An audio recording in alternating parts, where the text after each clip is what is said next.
wabarakatuh. Perkenalkan, saya Kalisna Musdalifa, mahasiswa Universitas Sriwijaya, Fakultas Keguruan dan Ilmu Pendidikan, Program Studi Bimbingan dan Konseling. Di sini saya akan menjelaskan tentang kekhasan tingkah laku kognitif remaja dan teori Piaget tentang berpikir abstrak remaja. Yang akan saya jelaskan terlebih dahulu yakni mengenai kekhasan tingkah laku kognitif remaja. Kekhasan tingkah laku kognitif remaja yaitu perilaku mengoptimalkan kemampuan intelektual yang menjadi ciri khas remaja. Apa saja itu? Mari kita bahas bersama. Oke, baiklah. Ada beberapa tingkah laku kognitif kekhasan remaja, yaitu yang pertama, berpikir secara abstrak. Remaja dapat berpikir untuk memecahkan persamaan-persamaan aljabar yang bersifat abstrak. Yang kedua, berpikir secara idealistis. Kemampuan remaja dalam berpikir sesuatu yang bersifat mungkin. Mereka berpikir tentang ciri ideal mereka sendiri, orang lain, dan dunia. Yang ketiga, berpikir secara logis. Remaja berpikir seperti ilmuwan yang menyusun rencana untuk memecahkan masalah-masalah dan mengujinya secara sistematis pemecahan-pemecahan masalah tersebut.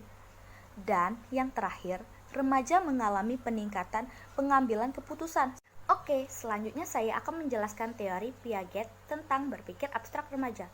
Tapi sebelumnya, kalian tahu nggak sih siapa itu Piaget? Piaget adalah seorang tokoh psikologi kognitif yang besar pengaruhnya terhadap perkembangan pemikiran para pakar kognitif lainnya. Menurut Piaget, proses belajar seseorang akan mengikuti pola dan tahap-tahap perkembangan sesuai dengan umurnya. Piaget membagi tahap perkembangan kognitif ini menjadi 4, yaitu 1. Tahap sensori motor pada umur 0 sampai 2 tahun.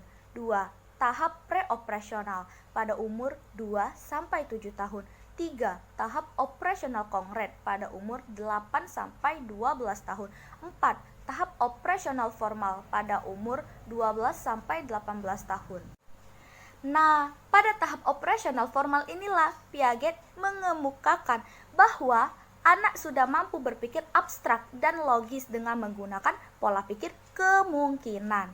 Jelas bukan? Pada umur 12-18 tahun itu disebut masa remaja, di mana pada tahap ini kondisi berpikir anak sudah dapat bekerja secara efektif dan sistematis, menganalisis secara kombinasi, berpikir secara proporsional, dan menarik generalisasi secara mendasar pada satu macam isi. Baiklah, itu penjelasan dari saya mengenai materi kekhasan tingkah laku kognitif remaja dan teori Piaget tentang berpikir abstrak remaja. Untuk materi berikutnya akan dijelaskan oleh teman saya. See you! Perkenalkan, nama saya Vanessa Surya Ramadan. Dalam video kali ini saya akan menjelaskan tentang perkembangan berpikir dan tingkah laku sosial serta perkembangan berpikir dan moral pada remaja. Dalam perkembangan berpikir dan tingkah laku sosial pada remaja, mereka dapat memikirkan dirinya sendiri serta orang lain. Hal ini merupakan refleksi diri yang merujuk kepada penilaian diri serta kritik yang merupakan hasil dari pergaulannya dengan orang lain. Faktor yang mempengaruhi perkembangan ini adalah 1. Lingkungan keluarga. Aspek ini sangatlah penting karena dalam lingkungan keluarga, kondisi dan tata cara kehidupan dalam keluarga merupakan lingkungan yang kondusif bagi remaja untuk bersosialisasi. Yang kedua, kematangan.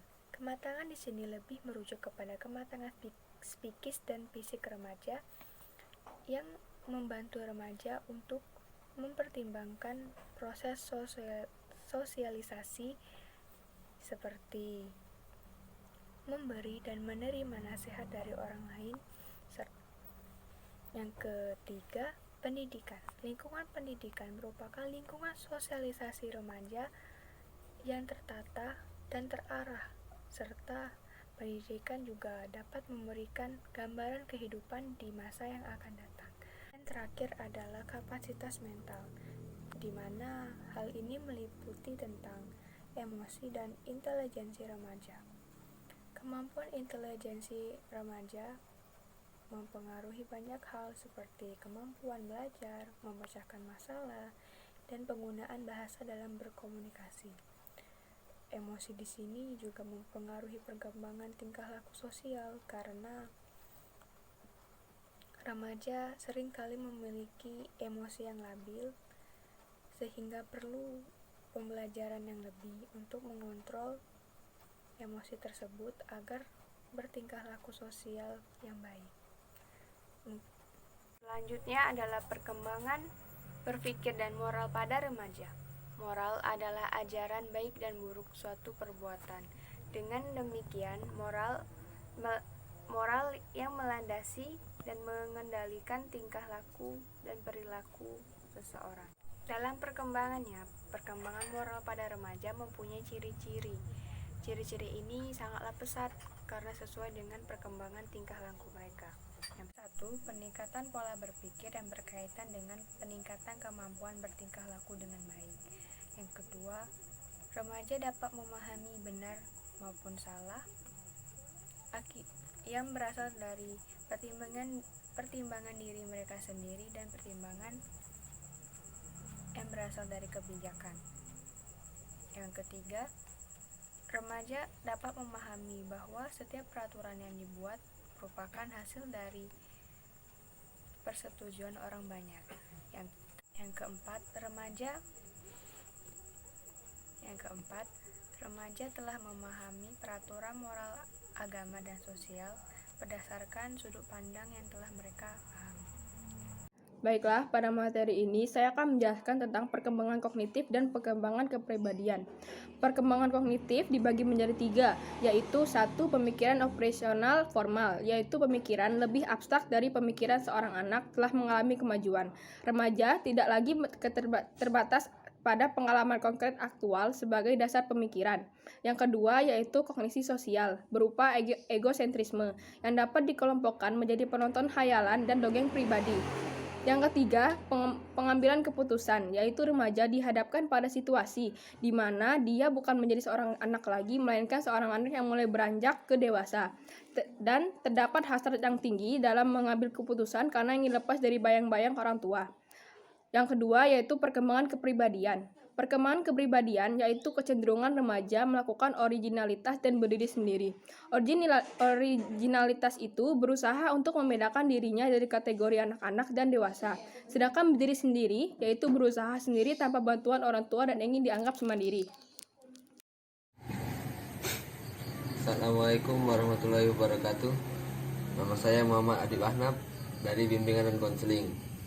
Di sini saya akan menjelaskan tentang perkembangan jiwa beragama pada anak-anak dan remaja. Pada masa anak-anak dimulai pada akhir masa bayi sampai saat anak matang secara seksual. Jadi mulai sekitar umur 2 tahun sampai 12 tahun perkembangan agama pada masa anak terjadi melalui pengalaman hidupnya sejak kecil. Dalam keluarga, di sekolah, dan dalam masyarakat lingkungan. Sifat agama pada anak-anak berkembang mengikuti pola ideas dan ide keagamaan pada anak hampir sepenuhnya otoritarius. Maksudnya, konsep keagamaan pada diri mereka dipengaruhi oleh faktor dari luar diri mereka. Perkembangan agama pada anak-anak itu melalui beberapa fase. Dikatakan bahwa perkembangan agama pada anak-anak itu melalui beberapa tingkatan, yaitu 1. Tingkat dongeng. Tahap ini terjadi pada anak berumur 3-6 tahun. Dan yang kedua, tingkat kepercayaan. Tingkatan ini dimulai sejak anak masuk sekolah dasar hingga masuk usia adolescence. Pada masa ini ide keagamaan anak didasarkan atas dorongan emosional hingga mereka dapat melahirkan konsep Tuhan yang formalis. Dan yang ketiga, ada tingkat individu. Pada tingkat ini anak telah memiliki kepekaan emosi yang paling tinggi sejalan dengan perkembangan usianya. Dan perkembangan jiwa beragama pada masa remaja ialah masa peralihan yang ditempuh oleh seseorang dari kanak-kanak menuju dewasa. Masa remaja juga dapat